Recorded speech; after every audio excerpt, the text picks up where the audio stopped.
हिंदवी स्वराज्य संस्थापक राज छत्रपती शिवराय आपल्या राजपिंपरीतील जमलेल्या माझ्या तमाम मराठा बांधवांना माझा मानाचा देश.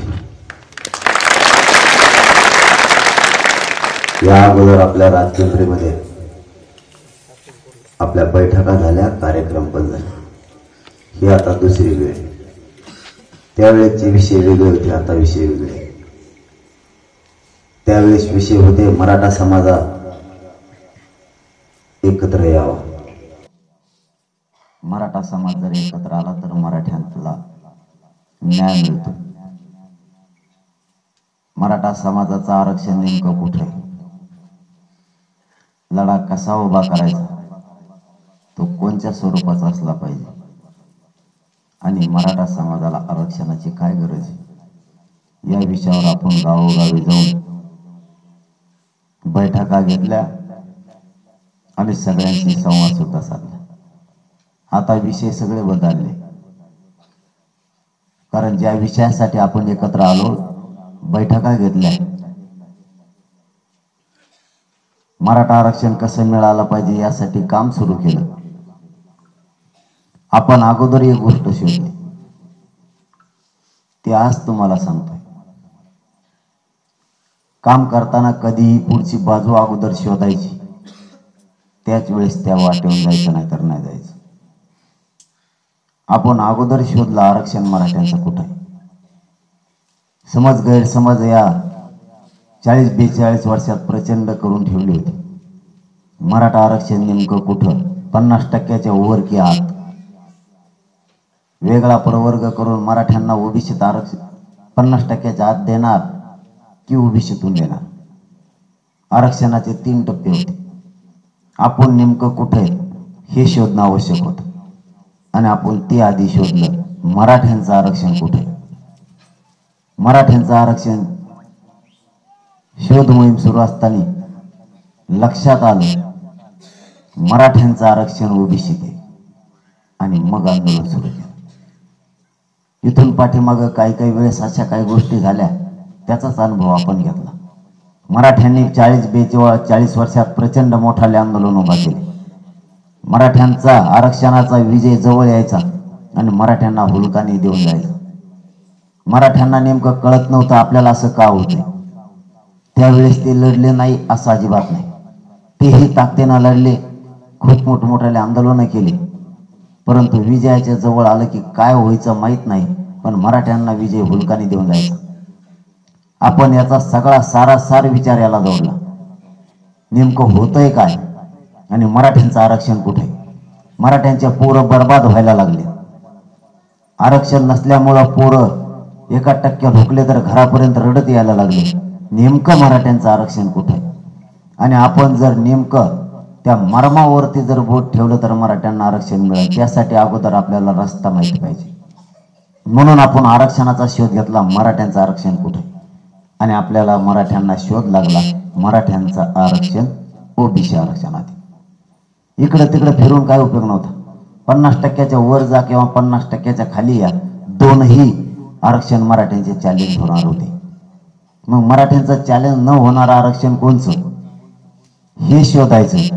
नुसतंच आंदोलन उभा करायचे आणि मराठी दमवायचे, याचा आम्हालाही पुरता कदर मराठ्यांना राज्यातल्या आता आला होता. म्हणून मुख्य भूमिकेत आता घुसायचं. आरक्षण ज्या ठिकाणी असेल त्या ठिकाणी घाव घालायचं. सगळा मराठा समाज एकत्र करायचा आणि मराठ्यांच्या पोराला आरक्षण मिळून द्यायचं. पण आधी शोधायचं आरक्षण कुठे आणि मगच आंदोलन उभा करायचं. आणि आपण ही शोध मोहीम सुरू केली आणि मराठ्यांचं आरक्षण सापडलं ओबीसी आरक्षणात. आणि मग हे आंदोलन उभं राहिलं. त्याच्यानंतर दुसरा टप्पा आला. मराठी हे आरक्षण मिळवण्यासाठी एकजूट पाहिजे, तरच मिळेल, नाही तर नाही मिळणार. मराठी जर करोडोच्या संख्येनं एकत्र आले तर आरक्षण मिळतंय, नसता मराठ्यांना खूप संकटाला सामना करावा लागणार होता. कारण ओबीसीतून आरक्षण घेणं एवढी सोपी गोष्ट नव्हती. याच्यासाठी मोठमोठ्या टीमा तयार केल्या होत्या. सगळ्या बाजूने मराठ्यांच्या विरोधात टीमा सज्ज होत्या. कोर्टात लढायचं असलं तरी टीम त्यांची सज्ज होती. नेत्यांची पण टीम विरोध करण्यासाठी होती. तिकडच्या गावात वाजत काय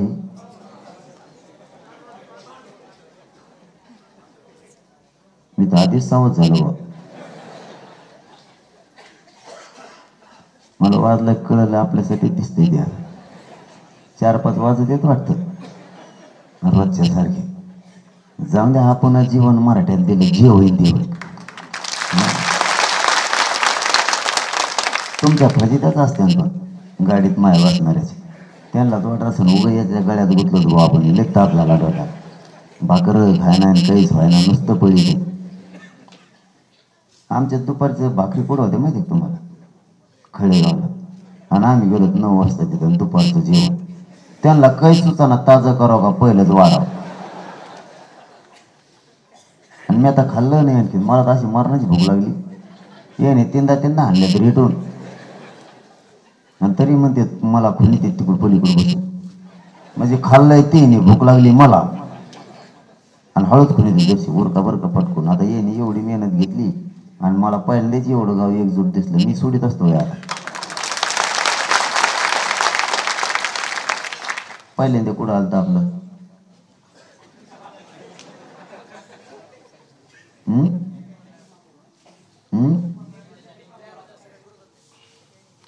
तुमचं ध्येय नाही बरं का, तुम्ही आरक्षण घेतल्याची सोडित नाही का. मराठा समाजाच्या विरोधात लढण्यासाठी सुद्धा सगळ्या टीमा तयार केलेल्या होत्या. फक्त मराठ्याला माहित नव्हतं गुप्त पेरणी सुरू आहे. गुप्त षडयंत्र मराठ्यांच्या विरोधात इतके होते की मराठी सुद्धा एक आले नाही पाहिजे, त्याच्यासाठी गावागावात सुद्धा मराठ्यांच्या पाठीमागे टीमा होत्या, तुम्ही एकत्र येऊ नका म्हणून. म्हणजे तुम्हाला हे मी शेकडो वर्षापूर्वीचं सांगतोय, आजकालचं नाही सांगत. प्रत्येकाला सांगायचं तू त्याच्या शेजारी बसू नको, तो तुझ्या विरोधातला आहे. किंवा जुन्या आठवणी काढून द्यायच्या आपल्याला, त्याने तुला असं केलं होतं आणि त्यांनी तुझं असं केलं होतं. मराठे एक नाही झाले पाहिजे, त्याच्यासाठी प्रचंड मोठी शक्ती मराठ्यांच्या विरोधात उभा होती. दिवस सगळे पाण्यात ठेवून होते, मराठे एक नाही झाले पाहिजे. पण मराठ्यांचं नशीब इतकं बळकट आणि बलवंतर होतं की एका ताकदीने एका फटक्यात मराठी कोटीच्या संख्येने एकत्र आले आणि सगळ्यांचीच बोलती बंद पडली. कोणालाच काय सुचायला. दोनही काम झाले. मराठ्यांचं आरक्षण पण सापडलं आणि मराठीशी एक झाले. मराठी एक झाल्यामुळं कोणालाच काय सुचाना आता काय करायचं. कारण माझ्या जातीचा मला इतका स्वाभिमान आणि गर्व वाटायला लागला की माझी जात ताकदीने एक आली, त्याचा मला गर्व आणि स्वाभिमान होता. माझ्या जातीला अपमानास्पद शब्द बोलायचे, काही पण बोललं जायचं, हे मराठी कधी एक होत नाही, ते खेकड्यासारखे ते एकमेकाचे पाय ओढतात, असे अपशब्द वापरायचे अपमानकारक. याच्यावर कधीतरी एकदा या शब्दावर घाव घालायचा आणि मराठ्यांना तलवारीच्या धारेसारखं पुन्हा सज्ज करायचं, हे मनात रात्रंदिवस खेळत असायचं. परंतु करावं तरी काय, छोट्या छोट्या कारणावर मराठ्यात पीळ पडला होता. साधे साधे बांधव फोडले, त्याच्यावर सुद्धा 25-25 वर्ष माणसं एकमेकाला बोलत नव्हते. आपण नेमकं काय केलं पाहिजे, मराठी एक केले पाहिजेत, हे सारखा प्रश्न सतावत होता. गेले 16-17 वर्षापासून लगातार आणि सलग रात दिवस फक्त आणि फक्त मराठ्यांसाठी काम करतोय. पण शेवटी त्याचं फळ मिळालं नाही. माझा मायबाप मराठा समाज एक झाला. मराठा इतका एक झाला की आंतरवालीच्या बांधावर मराठी उभा होते. 20 किलोमीटरवर उभा राहायला जागा नव्हती. 11च्या 11 रस्ते कार्यक्रमाच्या बाजूचे ब्लॉक झाले होते सगळे, 20 किलोमीटरवर. ड्रोनच्या कॅमेऱ्यात सुद्धा मराठी बसत नव्हते. काहीचे ड्रोन उसात पडले तर आणखी सापडले नाही. काहीचे ते वर फुगे लावलेले कुणी काढून नेले, मिळत नाही लागला. हा फुगेवाला मागायचे, ते म्हणले मग आपले फुगे कुठे, म्हणलं गेले येवल्याला.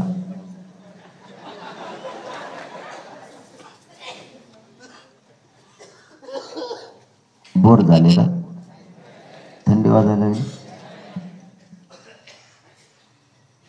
मराठा एक झाला आणि मराठ्यांचं आरक्षण मिळालं. तुम्हाला ही बाजू याच्यासाठी सांगतोय की प्रत्येकाच गैरसमज पसरला होता, कधी काळी आता आरक्षण मिळेल का नाही. आपले पोरं शिकवतोय आपण, यांना कधी नोकऱ्या लागणार आहेत की नाही. पोराला शिक्षण घेताना त्याला फीस कधी कमी होणार की नाही.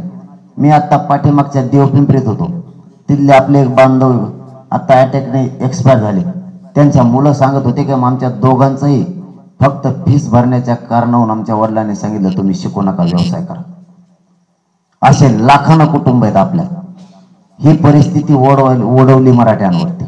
मग आता याला पर्याय काय? तर आरक्षणाशिवाय पर्याय नाही. म्हणून आपण ही झुंज दिली. कधी काळी मराठ्यांना असं वाटत होतं जर इतक्या मोठमोठाले आंदोलन झाले, इतके मराठे लढले, एवढा मोठा संघर्ष 42 वर्षात झाला, कधी आपल्या पोराला आता आरक्षण मिळेल का नाही असं वाटलं होतं. काही काही पोरांनी ऍडमिशन घेणं सुद्धा बंद केलं होतं. 1% हुकलेल्या पोरांच्या आशा मावळल्या होत्या की आपण आपल्या आईबापाचं स्वप्न पूर्ण करणार की नाही. परंतु आरक्षण मिळायला लागला आणि पोरांनी पुन्हा ऍडमिशन घेतली. असे माझ्याकडं हजारांनी फोन आलेले की साहेब आम्ही आता काम सोडलं होतं, 5 वेळेस परीक्षा दिल्या तरी कधी 2% हुकलो, तर कधी 1% तर कधी 3% हुकलो. आमचं नशीब इतकं वाईट निघालं की आमच्या आईबापाचं सुद्धा स्वप्न आम्ही पूर्ण करणार. रात्रंदिवस डोळे फोडले आणि अभ्यास केला, परंतु आरक्षणामुळं आमचं पूर्ण भविष्यच उद्ध्वस्त झालं, असं हजारांनी पोरं सांगायला लागले. सगळ्यात गैरसमज पसरला होता, मराठ्यात पण आणि विद्यार्थ्यात पण. याला एकच उत्तर होतं, पुन्हा मराठ्यांचे पोरं जर प्रवाहात आणायचे असले तर आरक्षण हाच एकमेव पर्याय होता. दुसरा पर्यायच मराठ्यासमोर नव्हता. आणि आरक्षण जर मिळवायचं असलं ती साधी सोपी गोष्ट नव्हती, कारण आरक्षण होतं ओबीसी आरक्षण. तिथं सगळ्या टोळ्याच बसलेल्या होत्या. आरक्षणात घुसू न देणे, राजकीय दबावाने आणला तर सामाजिक दबावाने, आणि सामाजिक दबावाने ऐकत नसतील तर रस्त्यावर उतरणे, इतक्या ताकदीचे षडयंत्र समोरून उभं होते. आणि याला जर या षडयंत्राला भेदायचं जर असलं तर अलीकडून सुद्धा तेवढी धारदार आंदोलनाची शक्ती पाहिजे होती, आणि ती नेमकी आपल्याकडे नव्हती. कारण आपली जात विखुरलेल्या असल्यामुळं, आपण एकजूट नसल्यामुळं समोरच्या आंदोलनाला किंवा त्याच्या षडयंत्राला आपण भेदू शकत नव्हतो. आता याच्यावरती जर वार करायचा किंवा घाव घालायचा तर एकजुटीची गरज होती. आणि नेमकी मराठ्यांच्या नशिबानं आणि त्या पोरांच्या भविष्याच्या नशिबानं मराठी एक झाले, आणि जे पाहिजे होतं ते आपल्याला मिळालं. आतापर्यंत 54 लाख नोंदी मराठा आरक्षणात असलेल्या मराठ्यांच्या मिळाल्या. 54 लाख. आता मराठे आरक्षणात घुसले, आता त्यांना कोणीच नाही रोखू शकत. त्यांचं षडयंत्र मोडायला तुम्हीही निभार लागलात, म्हणजे महाराष्ट्रातले मराठी आणि मी तुमच्यापेक्षा पागल असे निभार लागले सगळे. कोणालाच गरज नाही पैशाची, असले सगळे गोरगरीब मराठी. आपल्याला पैशाचं देणं घेणंच नाही, आपल्याला पाहिजे आरक्षण. सरकारचा सगळ्यात मोठा प्रॉब्लेम, मी त्यांना मॅनेज होत नाही. त्यांचा सगळ्यात मोठा तेवढाच एक प्रॉब्लेम, मी त्यांना मॅनेज होत नाही. त्याच्यामुळे त्यांना काहीच करता येईल. आपण ओबीसी आरक्षणात घुसलो, 54 लाख नोंदी सापडल्यात.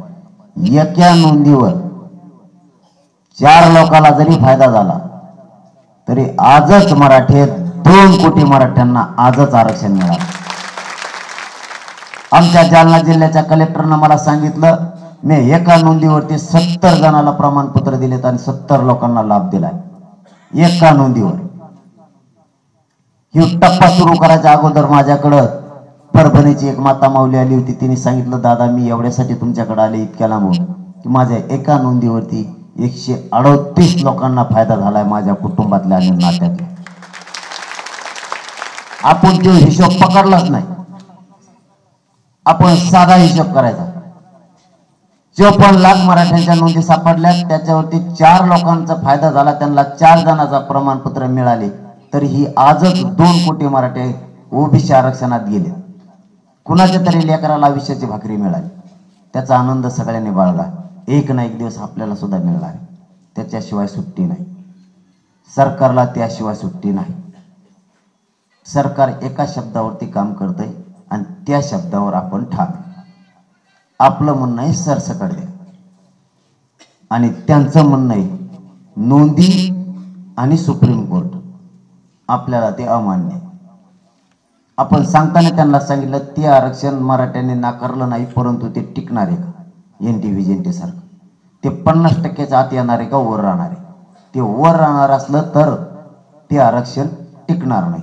कारण इंदिरा साहनीचं जजमेंट सांगतं 50% वर जर आरक्षण गेलं तर ते टिकत नाही, आणि ते जर पुन्हा गेलं तर मराठ्यांना पुन्हा पहिलेच पाडे वाचावं लागते ना, आंदोलन करावं लागतं. तुम्हाला ते जर टिकवायचं असेल तर तुम्ही जी क्युरिटी पिटिशन दाखल केली ती ओपन कोर्टात आली पाहिजे, तरच ते आरक्षण टिकते. कारण ज्यावेळेस गायकवाड कमिशनचा अहवाल सादर झाला त्याच्या त्रुटी भरून काढण्यासाठी सुप्रीम कोर्टाने सांगितलं याच्यावरच्या त्रुटी भरून काढाव्या लागतील, पुन्हा एकदा मराठ्यांचा मागासले पण सिद्ध करावं लागल. मग त्रुटी भरून काढण्यासाठी भोसले साहेबांची समिती गठीत केली. तिने अहवाल तयार केला, सरकारकडे दिला, आणखी स्वीकारला का नाही कोणालाच माहित नाही, सुप्रीम कोर्टात सादर केलाय का नाही हेही माहित नाही. जर क्युरिटी पिटिशनच्या माध्यमातून ते ओपन कोर्टात गेले भोसले साहेबाचा अहवाल आणि त्याचं जर वाचन झालं तरच मराठ्यांचं सुप्रीम कोर्टातलं आरक्षण टिकतं. जर ते चेंबरमध्ये घेण्यात आलं तर चेंबरचा नियम असा आहे, पहिल्या जजेसनी जो निकाल दिला तोच पुन्हा वाचन करणे, आणि क्युरिटी पिटिशन जर ओपन कोर्टात गेली तर ज्या त्रुटी भरल्या तो अहवाल पुन्हा वाचणे आणि मग निर्णय देणे. आणि हे ओपन कोर्टात काम करतं रिव्ह्यू पिटिशन, क्युरिटी पिटिशन नाही. आणि रिव्ह्यू आपला फेटाळला.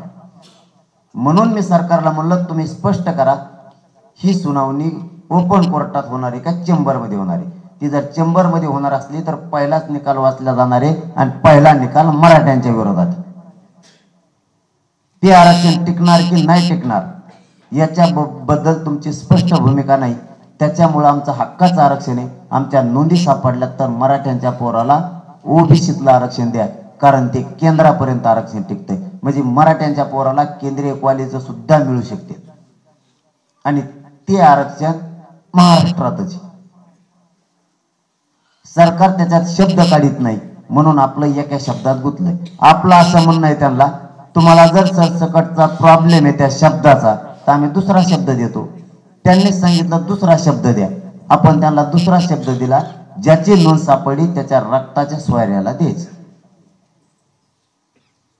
म्हणजे एका नोंदीवरती सगळ्या परिवाराला द्यायचं. त्याचा आजोबा आले, त्याचे चुलते आले, त्याचे पुतणे आले, त्याच्या आत्या पण त्याच्यात आल्या. ज्या सालापासून मिळालं त्या सालापासून 2023 पर्यंत जेवढा परिवार आहे तेवढ्या परिवाराला आरक्षण द्यायचं एका नोंदीवरती, आणि त्याच नोंदीवरती त्याच्या सोयऱ्याला सुद्धा द्यायचं रक्ताच्या. असं जर झालं तर तुम्हाला एक तीर्थापुरीचं उदाहरण देतो मी. परवा मी त्या मुरम्याला होतो. मुरम्याला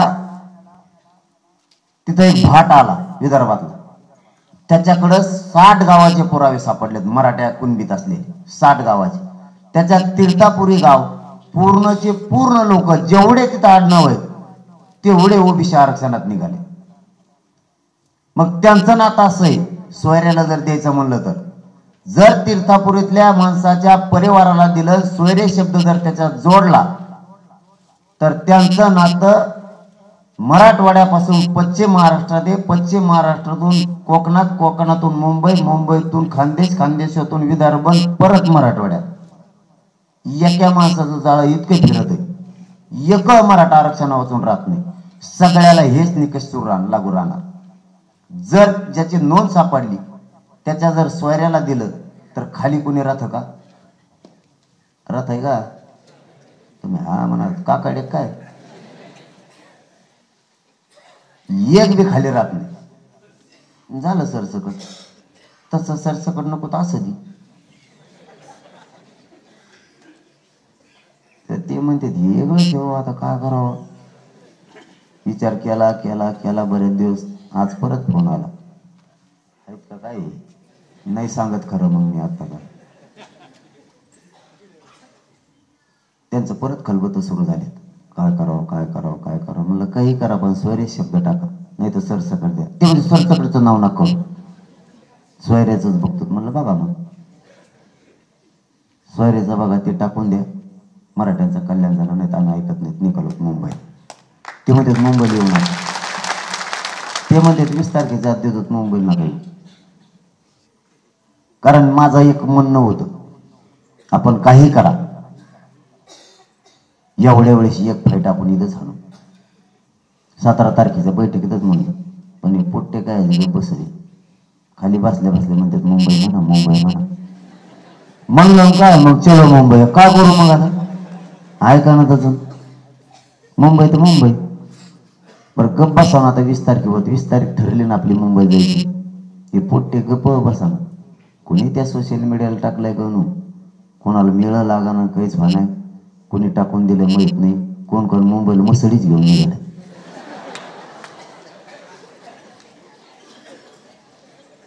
आता सरकारचे प्रतिनिधी मला असं बेजार केले. ते म्हणजे वय तुम्ही मसडी घेऊन निघाले का मला नाही माहित मला नको विचारू. पण ते पोट्टे गप्प बसा ना त्या मसडीवर उलटे तोंड करून बसले तर ते फोटो टाकले. एकाच्या टांगड्या इकडं आणि एकाच्या टांगड्या इकडं त्याचे फोटो टाकले. ते प्रतिनिधी मला फोन करते ते म्हणजे होय मसडीवर किती लोक बसत असतात म्हणलं मला काय माहित. हे गपच बसत नाही याला दमच निघत नाही थोडा वेळ. म्हणजे ते डिझेल बंद झालं आता 4-5 दिवसापूर्वी कोणीतरी सोशल मीडियाला टाकलं आपल्याला जर अर्ध्यात गेल्यावर डिझेल दिलं तर गाड्या मुंबईला कशा नाही. हे पोट्टे इतके नमुने इथं त्यांनी एक दुसऱ्या दिवशी सकाळी शोध लावला. त्याने ते सौर ऊर्जाचं ट्रॅक्टरवर बसलं म्हणलं आपलं ट्रॅक्टर थेट मुंबईत जाणार आता. इतकं जुगाड बेस्ट केलं त्यांनी कुंकडचे वायर कुंकड जोडीत माहित नाही पण ते ट्रॅक्टरच पळून दाखवलं. यांच्या नादी लागायचंच काम नाही मराठ्याचं. मी म्हणलो होतो सरकारला यांच्या नादी लागू नका हे लय बेकार आहेत ते आरक्षण द्या नाही ते काही करू शकते. अहो मी सहज म्हणलो 20 तारखेच्या आत सगळे कामावर का आपल्याला मुंबईकडे जायचे. एका पोराचा व्हिडिओ सोशल मीडियावर आलाय त्याने गव्हाला इतकं पाणी दिलं की ते वावरच शेवाळलंय त्याचं. तेव्हा म्हणतो घरी असतो वापसाच नाही झाला पाहिजे.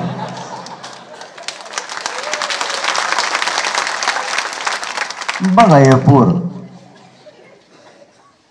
आता हे मुंबईत गेल्यावर काय करते त्याच्यामुळे ते म्हणजे तुम्ही मुंबईत नका आम्ही काही करतो पण तुम्ही मुंबईत येऊ नका. म्हणलं आम्हाला थोडीच हवस आहे आमचं हक्काचं आरक्षण द्या आम्ही मुंबईत येत नाही. त्यांना दुसरा एक लय धाक पडलेला आहे त्याच्या बरोबर तेवढी. मला एका प्रतिनिधीचा फोन आला ते म्हणला तुम्ही डोंगरात मुक्काम टाकलेलं म्हणजे आपल्या जाताने मुक्काम डोंगरात. म्हणलं आम्ही उठून गेलो का पुढं मग मागं येऊन बघतो कम टाकले. तुला काय सांगू म्हणलं कम टाकले ते वारी नसते का आपली जात त्या हिशोबाने बोलत आहेत मला ते म्हणतात वाऱ्याचे मुक्काम गावात असते तुम्ही डोंगरात कम टाकले. आता आपल्या संग 2 आणि 2.5 कोटी पोर आहेत मराठ्यांची माणसं. यांचा समजा जर गावात मुक्काम टाकला आणि हे जर पाठ भिताड चाडून गेले ते गाव मेलक राहिलं 6 महिने म्हणून डोंगरात मुक्काम टाकले. ते म्हणतात अयो असं हे काय म्हणलं हो. आणि मग तुम्ही मुंबईत आल्यावर काय करणार म्हणलं तिथं जागा मिळेल तिथं. ते फुल टेन्शन मध्ये पोट्टे काय करते ना काय नाही. एका प्रतिनिधीचा मला फोन आला तेव्हा म्हणला ना 4000 टॉयलेट केलेत बुवा आम्ही तिथं. म्हणलं लोक येणार आहेत 2-2.5 कोटी आणि तो 4000 टॉयलेट उपलब्ध केले. हे पोट्टे इतके बेकार आहे. एखादं जर त्यात जाऊन बसलं आणि 3 घंटे बाहेर नाही तर बाकीच्यानं काय करायचं. त्याच्यात हे पोरं म्हणजे तो मंत्री पुढे झोपवतो ते बघायचं त्याची गादी कसली असती बघायची आणि त्या कचाट्यात जर गादी सापडली त्याला त्या गादीचं कामच झालं म्हणून समजायचं. काय टाकी ते सोशल मीडियाला ते सोशल मीडियाला टाकलं ते ना असं डोकं खराब केलं माय ये नाही इकडून सोशल मीडियाला टाकलं की मला तिकडून फोन येतो होय तेवढं समजून सांगा नका येऊ म्हणून. मी आता साक्षात गेलो होतो तिथं मोठा सप्ताह होता. त्या सप्त्याला गेलो सप्ताह संपला मी गाडीकडे बसायला आलो काही लोक माझ्याकडे आले ते मला म्हणले भगवान बैलगाड्यात घेणार आहेत मुंबईला. म्हणलं तो पाय पडत हो आपण बैलगाडी घेऊ नको कारण इथून तिथून तिथपर्यंत जसं खायला टाकू मग तिथं गेलो का दगड खायला टाकतो त्यांना. ते म्हणले मंत्र्याच्या दारालाच नेऊन बांधून पहिले सगळे आणि ती बी सोशल मीडियावर टाकलं. एवढी परेशानी व्हायला लागली त्यांना असा धाकपाडा हे नेमके येणार कसे आता काय काय करते.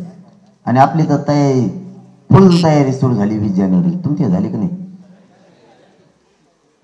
तुम्ही तर 7-8 जणच हा म्हणला अय मला खरं सांगा बरं का, तुम्ही येणार आहेत का नाही?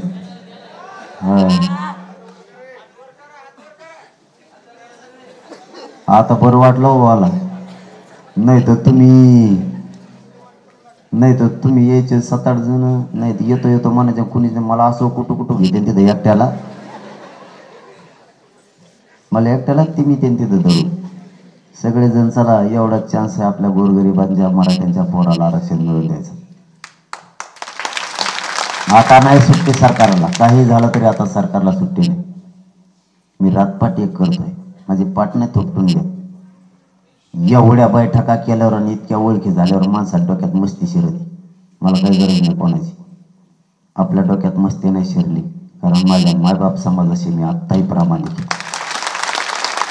मी रात्रंदिवस काम करतो. नसतं आता अशी वेळ आहे, नुसतं अंतरवलीत बसून जरी राहिलं सांगितलं तरी काम होऊ शकतं. मेहनत करायची गरज नाही, तरीही मी रात्रंदिवस मेहनत करतोय. रात्रंदिवस करतोय, ते पण नुसतं दिवसा पण नाही, पाठपर्यंत सभा घेतोय. माझ्या बोटाचा कार्यक्रम झालाय पायाचा, तरी पण काम करतोय. रात्रंदिवस माझ्या मायबाप मराठ्यांना जागा करतोय. शेवटची संधी, जागेवर आरक्षण आणायचंय. गावागावात जाऊन सांगायला लागलोय पुन्हा एकदा, कारण अशी संधी पुन्हा येणारच नाही मराठ्यात. आता शेवटच्या टप्प्यात 80% लढाई आपण जिंकली, थोडी लढाई राहिली. आता पहिल्या दिवशी जी एक होती ती शेवटपर्यंत ठेवायची. जो माणूस स्वतःच्या संसारात किंवा स्वतःच्या जीवनात काम करत असताना पहिल्या दिवशी जी त्याच्यात धग होती तीच त्याने जर शेवटपर्यंत ठेवली, तो कधीच अपयशी होत नाही. आंदोलन करताना सुद्धा पहिली जी तुमची धग आहे, जी एकजूट आहे, ती जर शेवटपर्यंत ठेवली तर विजय तुम्हाला कधीच हुलकावणी देऊ शकत नाही, कधीच. आपल्याला शेवटपर्यंत तीच ताकद आणि तीच एकजूट ठेवायची. म्हणून मी रातपाट एक करतोय. रातपाट एक कोण करीत असतं माहिती आहे तुम्हाला? राजकारणी. रातची 12 वाजता येईल, पाठ येईल, आपल्या कड्यावाजी, आपला चहा पिन, आपलंच दारू उघडी आणि जाताना म्हणून माझ्याकडे देणतो. काय देणतो तर तो ऐकड, आमचं पुरं वाटोळं झालं इथं, तो ऐकड काय देणतो तू? पिढ्यांना पार तुमच्यावर देण ठेवलं मराठ्यांनी. 70 वर्ष झालं आपल्या बापजाद्याने सगळ्या पक्षातल्या नेते मोठे केले. यावेळेस एक आमदार मंत्री अधिवेशनात आपल्या लेकराच्या बाजूने आरक्षणावर बोलला नाही, एक सुद्धा नाही बोलला. कशाचे आपले? आपल्या पोरांच्या बाजूने कोण? याचे पोरं मोठे झाले, याचे पोरं परदेशात शिकायला गेले, आपले का उशा तोडायला पाठवायचे का? आपल्या पोरं आरक्षणामुळे मोठे होणार, ते एक आमदार मंत्री आपल्या बाजूने अधिवेशनात बोलला. आणि जे बोलले ना ते हातचा राखून बोलले, त्यांच्या फायद्याचा बोलले. खालचं द्या आणि वरचं द्या. ते कोणी बोलायला सांगितलं तुला?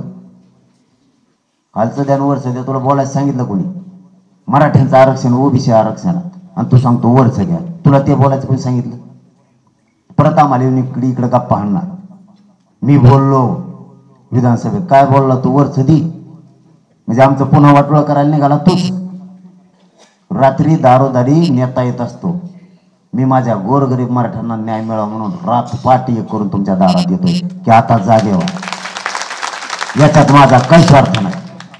माझं शरीर सुद्धा साथ देत नाही. एक जणांनी माझ्या पायाचा कार्यक्रमच केलाय तरी मी फिरतोय, कारण मला चालता सुद्धा येत नाही नीट. मी या समाजाला जीवन अर्पण केलंय, तर मरायला काय भ्यायचंय? म्हणून रात्रंदिवस एक करतोय. एक जणाने माझ्या पायाचा कार्यक्रम केलाय, ते कशाला आलं तर काय माहिती, तिकडून तिने टाकलेली होती कागणू, त्याच्या पायात अशी टप्पू चप्पल होती, ते तिकडून काना झालं. ती कसलं कण चलत असताना टाकल्या. मला वाटलं घेईन लांबून फुटून जाईन तिकडून तिकडं. ते तडातडाच माझ्याकडं आलं ते आलं, वरगडत आलं, आणि त्याच्या पायात टप्पू चप्पल होती. त्याचा असा दणका लागला, मग अर्ध नका दणक्याच उचकटलं. मी त्याला लय लोटलं, पण ते लय टप्पू होतं, मला सर्कलच नाही पलीकडे. एवढ्या वेदना असतानाही मी नाही हटत. पाठपर्यंत काम करतोय. रात्री उमापूरमध्ये 5 वाजता आलोय पाठ, आणि सकाळी उठून पुन्हा गाव करायला सुरुवात केली. गावला 4:30 वाजता कार्यक्रम घेतला पाठ. एकही माता माऊली आणि एकही गावकरी मला जाईपर्यंत हल्ला नाही.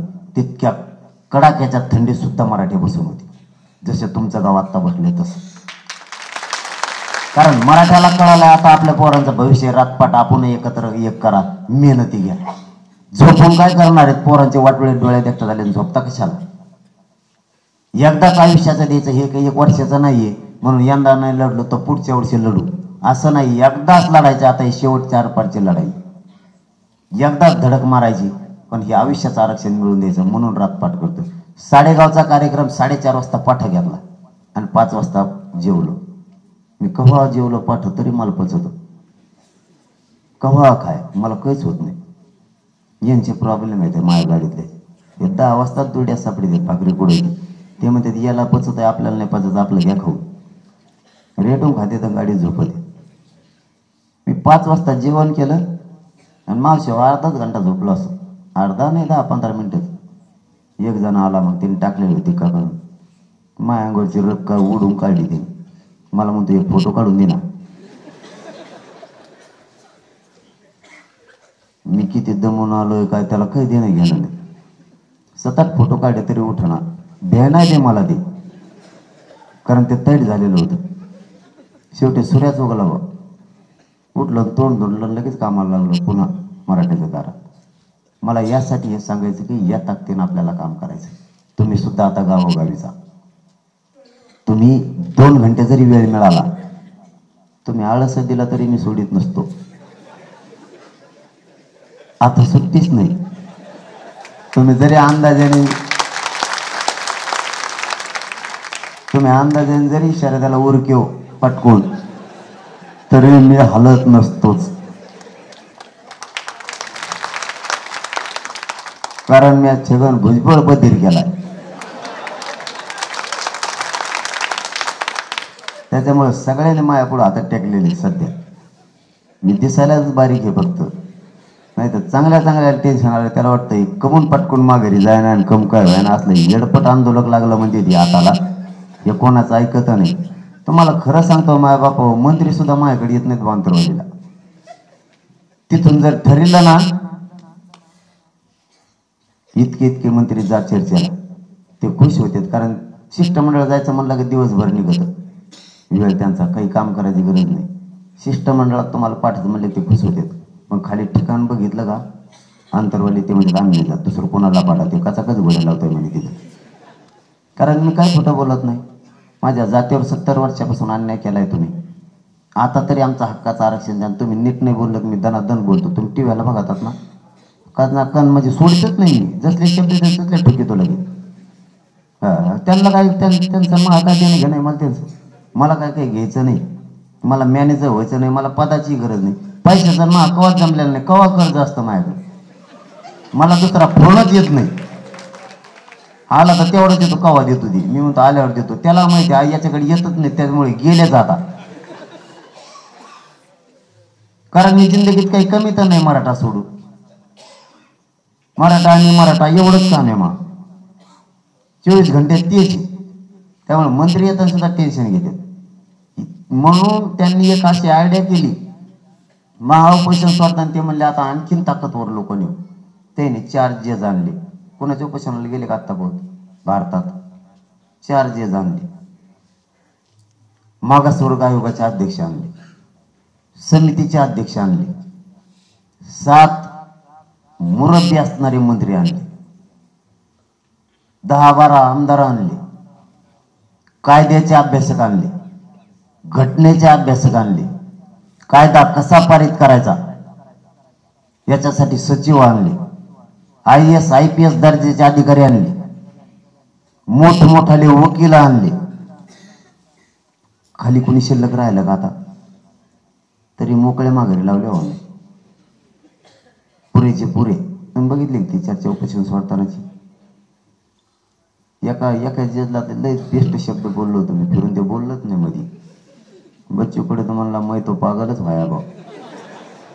ये आदमी बात्या ठोकरा मेरे को काही सुचराच नाही म्हणला. ते फिरून बोललाच नाही बच्चू भाऊ कडू. ते म्हणले आपण को बोलण्या का नाही आणि मैं तो उगच गुत्यावा म्हणला हे लफडे. पुरा पागल झाले. कारण मी काहीच चूक बोलत नाही.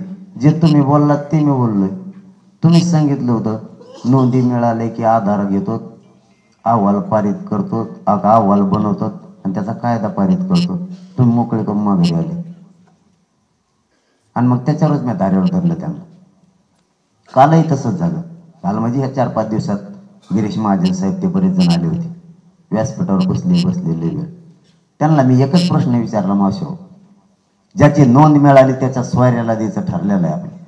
ज्याची नोंद मिळाली त्याच्या सोयऱ्याला तुम्ही आरक्षणाचा लाभ दिला का? तो म्हणला हा.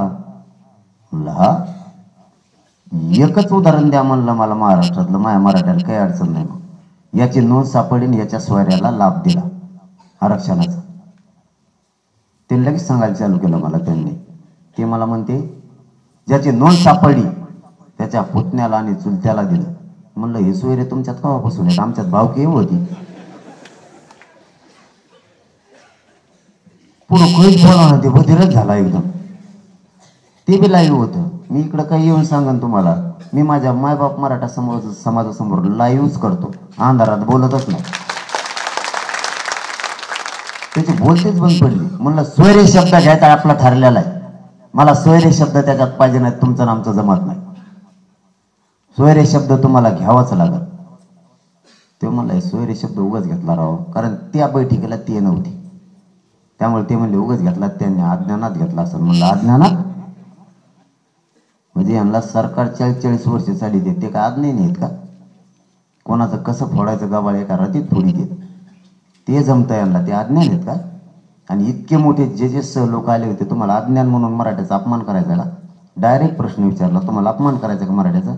आणि मी त्यांना एकच शब्द सांगितला, तुमचं म्हणणं आहे ते अज्ञान आहेत, आणि त्यांनी अज्ञानात शब्द घेतला, ते काय चेते धागत होते का? दोन्ही मंत्री उठले, गाडीतच जाऊन बसले. साहेब आली करून येतो म्हणले, आणखी मुंबईतून माघारीच नाही आले माझ्याकडे करून. कारण ते काय बारीक लेकर का? तुम्ही का पागल समजत आमच्या मराठीत लोकाला? आमच्या पोराची इकडं मुडदे पडायला लागलेत. या आरक्षणामुळे पुरं पोरांचं वाटोळं झाले. तुम्ही काही बोलता, अज्ञान म्हणताय, तुम्ही पागल समजत आम्हाला? त्यांना पुरतं भेव पाणी, तुम्हाला खोटं नाही सांगत मी. त्यांना वाटतं ही थोडी गोड बोलतो. मला फोन आला ते म्हणजे भेटायला येत. मी म्हणतो या साहेब. त्याला वाटतं जाताना आपाजी आता येताना मी जवळ येऊन देतो, मग कार्यक्रम दाखवतो. कारण आधीच कार्यक्रम दाखवला ते येणार नाहीत ना. त्याच्यामुळं तुम्ही जे बोललात ते मला पाहिजे नाही, ते यायचं नाही. आम्ही मुंबईकडे निघाल आणि त्याची तयारी आता तुम्ही करायची. कारण पुढं आणखीन वाजवते. मला वाटलं आता बंद होईल, मग बंद होईल. ते काय बंद व्हाय ना. इकडच्या खुनापुण्या सुरू आहे आता. त्यांना काहीच नाही, चलून देऊ काय? मी 1-2 घंटे उठत नसतो मग आणखी. हा, आमचे माणसं बिल्ले कट्टर आहेत, हे उठत नाहीत. आता गोंद्यामध्ये काय होईल? आता फक्त संधी सोडायचं नाही. काही करा, जास्तीची तयारी करा. 2 घंटे वेळ मिळाला तरी बी समाजासाठी द्या. मोटरसायकलला किक मारा, शेजारच्या गावात जा आणि घरोघरी जाऊन सांगा लोकाला मुंबईला यायचंय म्हणून. प्रत्येकाला सांगा मुंबईला यायचंय म्हणून. तुम्ही गावाची गावं पिंजून काढा. म्हणलं की तुम्ही गावात जाता आणि गल्लीत हिंडता. गल्लीत कोण आहे? ते घरात झोपलंय का ओढलं म्हणून पुढे बाहेर काढा. आता त्यांना डायरेक्ट दार वाजायचं म्हणायचं बाहेर, आपल्याला मुंबई जायची तयारी कर. 5 कवाना लोक तुम्ही 2 घंट्यात तयार करता आणि पुन्हा तुमच्या घरी 2 घंटे पारावर मंदिरात बसण्यापेक्षा पोरं मोठे होणारे तिकडे वेळ द्या. मग मंदिरात पारावर बसा. ते आरक्षण दिवस तर वेळ द्या. कारण हे 20-25 दिवसच कष्ट करायचं, आपल्याला जास्त दिवस नाही. गोदापट्ट्यातल्या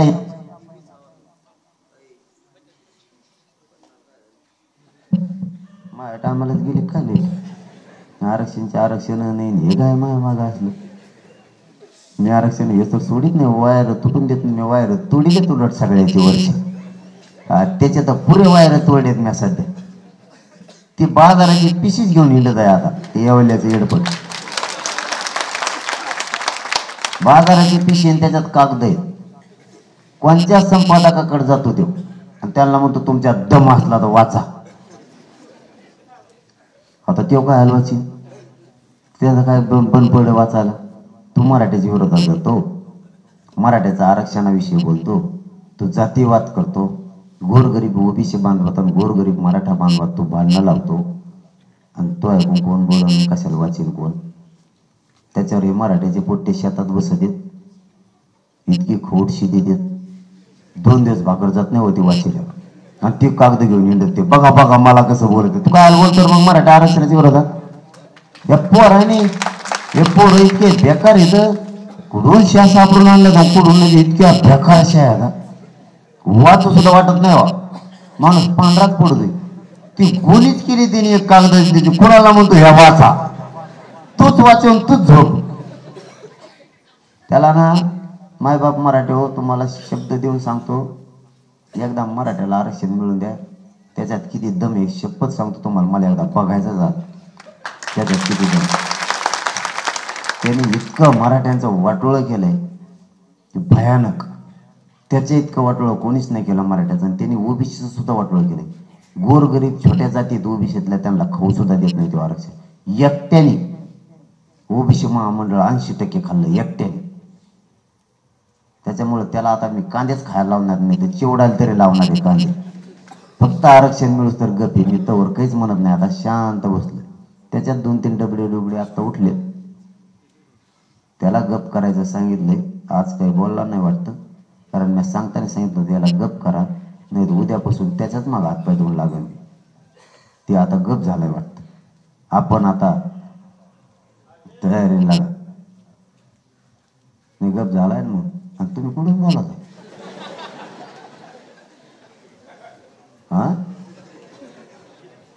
हा बघे पोट्टे असले हे लोड आलाय सरकारला कुंकट टाकड्या सोडून बसलेत बघा त्यांना तो लोड आलाय तिकडे आल्यावर काय करते मला तर असं धाक पाडाय हे दिवसभरच मायापाशी बसते का काय रातची पुऱ्या मुंबईत हिंडू नये हे आधीच म्हणले हिरो हिरोईनीचे बंगले कुठे ते आम्हाला बघायचे चॉकलेटची कंपनी कुठे ती बघायची बिस्किटाची कंपनी कसली ते बघायची ये ना रातभर हिंडून मुंबई बघू नये सगळी आणि सकाळी परत मी उठायच्या आधी माझ्याजवळ येऊन बसू नये आम्ही इथंच होतो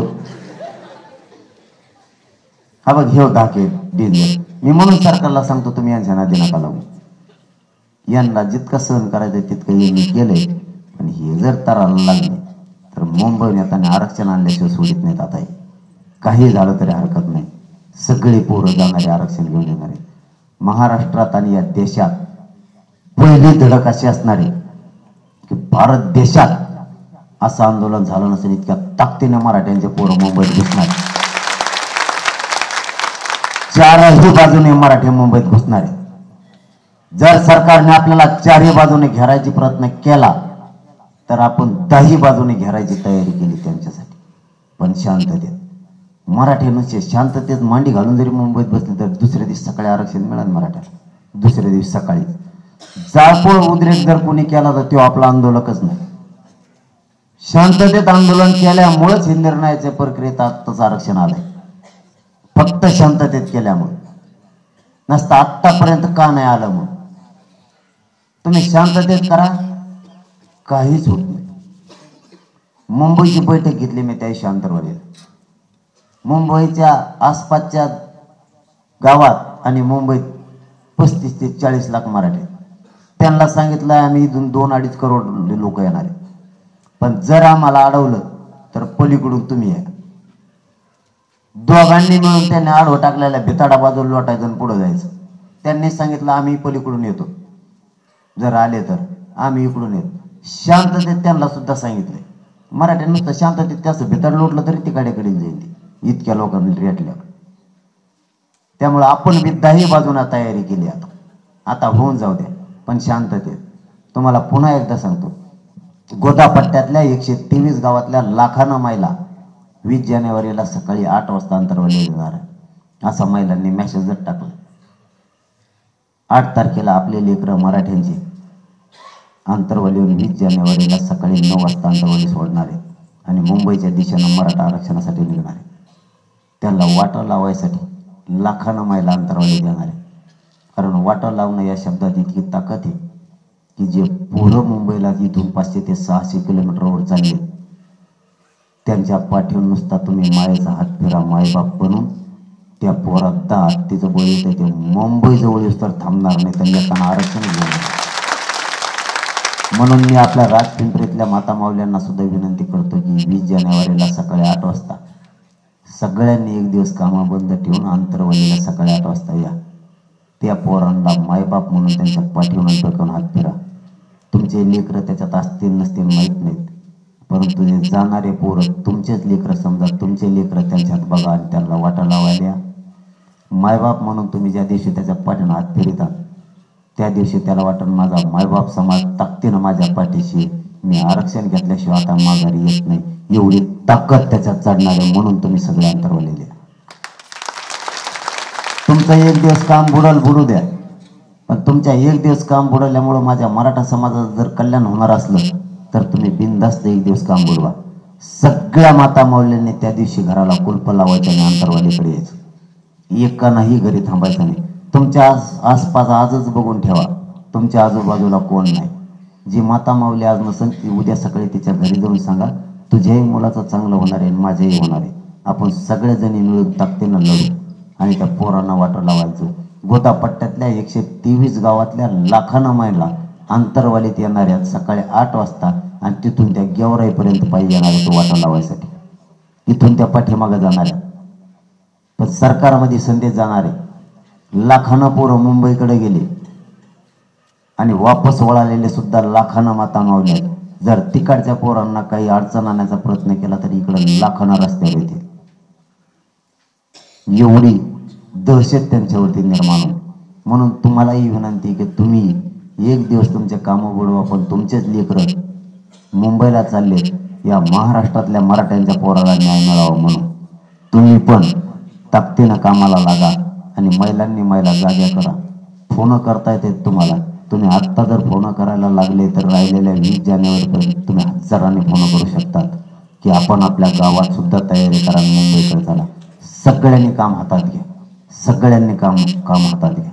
हे एकाचं काम नाही आहे, सगळ्यांनी काम हातात घ्या. 20 जानेवारीला तुम्ही सगळ्यांनी या त्या पोरांना वाटा लावण्यासाठी. आणि गेवराईपर्यंत, गेवराईच्या पुढची सुद्धा तयारी करायला लागलात तुम्ही, गेवराईपासून पाडळशिंगीपर्यंत. कारण हे लोक पोरं हे करडत आहेत.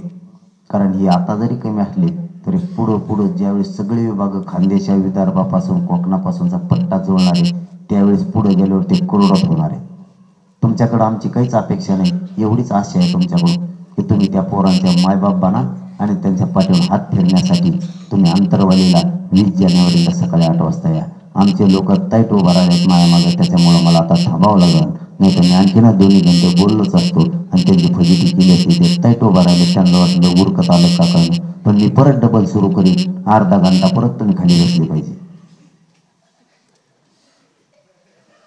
कारण मी माझ्या मायबाप गोरगरीब मराठ्यांचं सांगतो, त्याच्यामुळे माझा मायबाप मराठा उठत सुद्धा नाही. कारण मी काहीच वाईट सांगत नाही.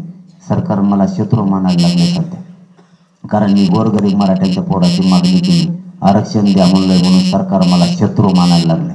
पण तुमचं पाठबळ माझ्या पाठीशी, मी त्यांना भेद बी नाही, गिनीत सुद्धा नाही, मोजणार सुद्धा नाही. तुला काय करायचं तर कर. कारण मराठा समाजाच्या लेकराला आरक्षण देणं एवढंच माझं स्वप्न आहे आणि ते मी मिळवणार आहे.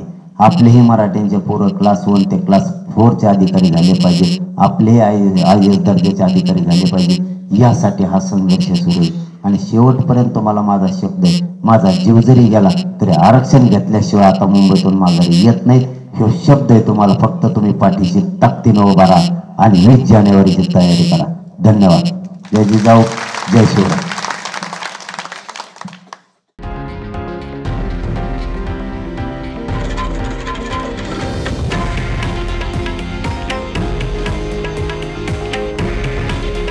हे आहे देशातील नंबर 1 न्यूज नेटवर्क आणि आपण पाहत आहात TV9 मराठी.